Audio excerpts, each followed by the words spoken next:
I'm Kate Cloud, and this is my crib, my gypsy wagon and my Jeep, my goat Little Leaf and my dog Lucy Lou, and this is how we live. This video is sponsored by Element. They are offering all of you a free sample pack, just pay for shipping. Stick around to the end of the video to hear about this great offer. So I got into this lifestyle because I became a thru hiker. I decided I wanted to do the Appalachian Trail, and then that led to the Pacific Crest Trail and then the Continental Divide. You're 7 months living out of a backpack with one outfit. I didn't want to pay rent for a house or mortgage or anything while I'm gone half the year. My Jeep's capable of towing about 1,500 pounds, which is next to nothing. So that became the first challenge. And on Craigslist, I happened to come across this cute little gypsy wagon that this older man made in Southern Washington, and he was selling it so that he himself could have some money to go boondocking. It was right in my price bracket. I paid $2,500 for it, and he had no idea I was going to take this thing all around the country. It's a Harbor Freight trailer he built this on, so it's been to 26 states so far, and I've had to change those tires quite a few times. I've tried to keep a few things original just because I wanted to be true to him and what he created it for, which was for fun. The biggest challenges with living in it and outfitting it would probably be that there's no solid structure because it was made so lightweight. Like, there's no like studs or anything, but for the most part, there haven't been too many hiccups. The plan was half the year in, half the year out on trail, so it worked out for the first two, and then COVID hit, and now it's been just 2 years in this, but I actually love it. For the whole camper itself and what I did to it, like $3,200 was the buying and the build out. So this is my Jeep, my baby, and my dream car. She's 4-wheel drive. She's a 6-cylinder 2010, and she's the Wrangler Sport. I bought this with just about 16,000 miles on it from a friend's parents that used it as a tow behind. I wanted it basic. It doesn't have automatic windows or any of those things, just really raw.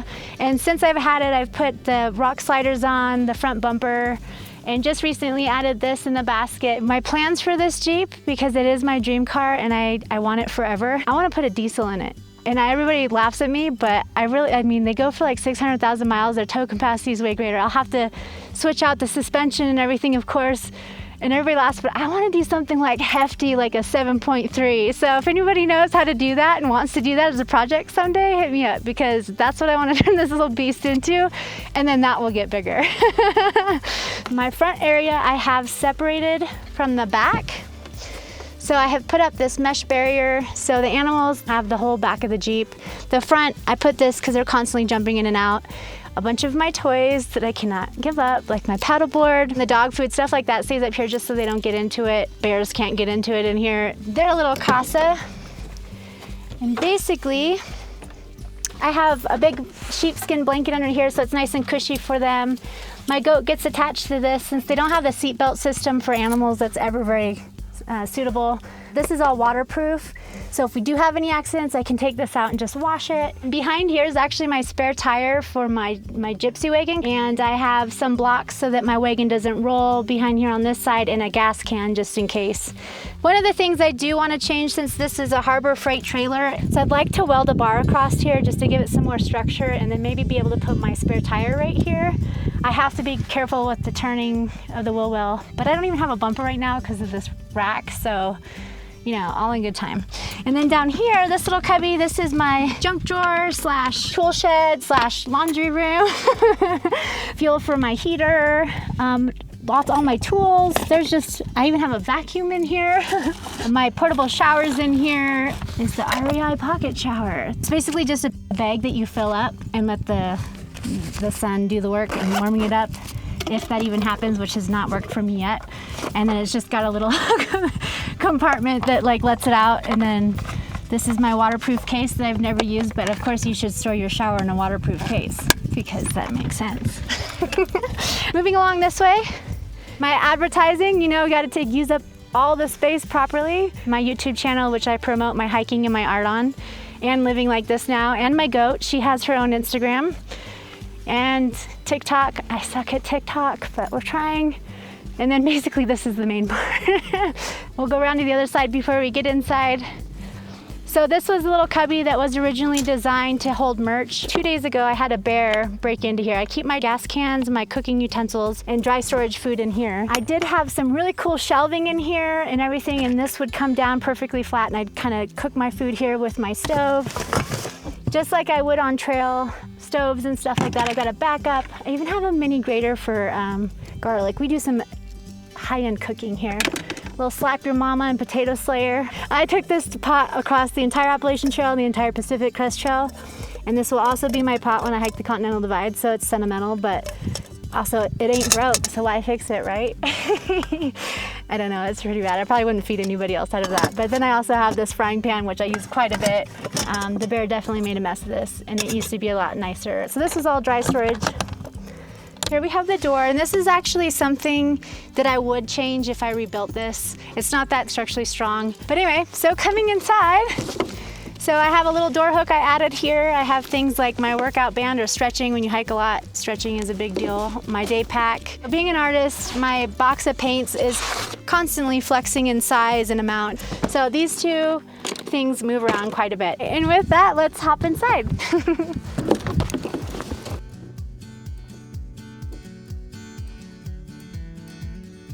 Construction of this bad boy, you can tell, was not meant to be super hardy. Just a very thin plywood with like a foam board in between.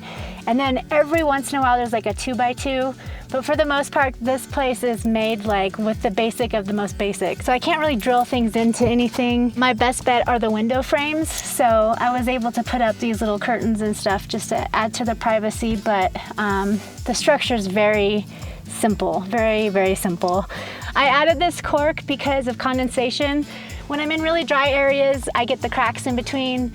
When I'm in really damp areas, it swells, but it does help with insulation. I have a mirror I've bolted to the wall, and then all my art boards and stuff like that I keep right here. Being a YouTuber, I have my lights and all those doohickers there. I've just simply put a couple eyelets in the wall here with a rope that I use to keep these all up on here. There's a step on the side that gives the gypsy wagon kind of its shape, and so this wall actually, the walls taper out. You wouldn't know it, but with all the stuff in here, but they do. So I have my roller skates and stuff like that down on this side, a little garbage can and a little broom, just in case my goat does have an accident. We can just sweep it up. They're like little rabbit pellets, so it's not that bad. This is the platform that I turned into a bed. I basically just took camper foam and added it to the platform that he had carpeted. Added this extra carpet, and then a blanket over the top that actually was a sleeping bag, my fleece sleeping bag on the Appalachian Trail. Multi-purpose, reuse things. I keep my clothes all in these long tubs. They're about 6 feet long, they're about the length of the bed. And I just slide them in and out. And one side has like pants and shirts and all that fun jazz. And I keep a lot of extra stuff down here too, like I have a yoga pad. I have my duffel bag for if I'm gonna go stay in a hotel for a night or two. I just shove my shampoos and stuff in there. Extra canvases and stuff I keep down here. All my socks and that kind of stuff's on this side. Extra blanket, and these are like winter clothes, so when it's winter I switch these up to the top and then my summer clothes down. My walls I'm constantly painting on and changing. It's just the habit of the artist. Underneath this thing I keep all my books, and I try to keep the weight balanced in here. So along this whole side is just books and blankets. All of the windows open in this guy, and I have ventilation on the top. So basically I can ventilate this thing from every side. So no matter which way the wind's coming, I can make sure that there's air circulating through here, which is awesome because it can get really warm in here. Moving around, I just have my pillows and my laptop. Up here I keep little knick-knacky things, makeup, some more books, pens and stuff like that, jewelry. I keep my headlamp and my keys always go in the same spot so I don't lose them, because it's amazing what you can lose in a small space. And then this little guy, this is called a hoofaboo. My grandpa made this. He used to work in a game shop, and he took an antelope hoof, which maybe sounds really morbid nowadays, but back in the day, it was my grandpa. He made this and he hung it in his house, and we were always petrified of it as kids, and then we were all infatuated when we got older with it. This is his new home. Over here, yes, more books. I also collect feathers, so those are everywhere. I told you there's little things of protection pretty much everywhere. They're stashed everywhere. And then moving along this side is more of my hobby stuff. I do have more books. I have a whole container of electronics. So in this corner, I stuff a lot of things. Yeah, I have my cooler here with ice and all that stuff I have to keep up on. And then I have a projector with a projector screen, which I drape on the side of the Gypsy Wagon with a DVD player. And this container right here has over 700 movies in it. I've made a lot of friends in the middle of BLM land, throwing up movies in the middle of the night, which is a lot of fun. This is my toiletry bag with, like, you know, shampoos and towels and stuff. And above it, my little heater buddy. I had this shelf built just so that I don't have to be fearful I'm gonna catch myself on fire if I fall asleep with it on. This is for when it's hot. I just charge these every time I go to town or do laundry and stuff. And I have a handful of these and they last forever. So those power my little fan, my lights, and all of that fun jazz to keep my phone charged. But yeah, this is my home. I hope you guys enjoyed it.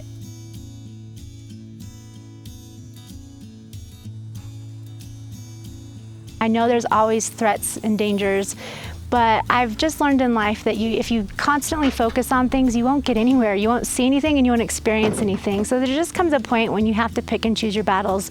Fear is the idea of something that's not happened yet. So I try not to focus on that, but I do have precautions in there to keep me safe. If someone were to bust in, I have something in arm's reach at all times that I can use to defend myself, hopefully. It's just a matter of determination and overcoming fear and just realizing that, I mean, tomorrow could be your last day. I mean, do you really want to live it just thinking of, you know, this could happen, or, you know, be aware of your surroundings, have common sense, just be mindful of where you are, the animals. If you're out in the woods, know how to react to certain animals. The way you react to a cougar isn't the same way you react to a bear. You know, I mean, if someone's acting sketchy, probably should avoid them. Or if an area doesn't look safe, don't stay there. You know, go with your gut. Your gut is a huge tool for us that we have. It is a sense, and I believe in it. Just go with your gut. The only thing constant in the world is change. Once you embrace it, you find so much fun and adventure. If something happens, like I had a bear break into my Gypsy Wagon and now I have to change kind of the setup, but you know what, now I get to remodel a little bit. It's kind of exciting. I mean, there's always something good that comes out of the change if you focus on the good. You know, this Jeep's probably not gonna last forever and I'm gonna have to change this up if I wanna keep living this way. And that's just how it goes. The only thing constant in the world, you gotta embrace it, yeah. Statistically speaking, you're probably dehydrated. You and I were made out of 60% water, and our brains are made out of over 70% water. And all of that water needs electrolytes in order to function properly. And if you're experiencing headaches, cramps, fatigue, weakness, or hunger, then your electrolytes may possibly be out of balance!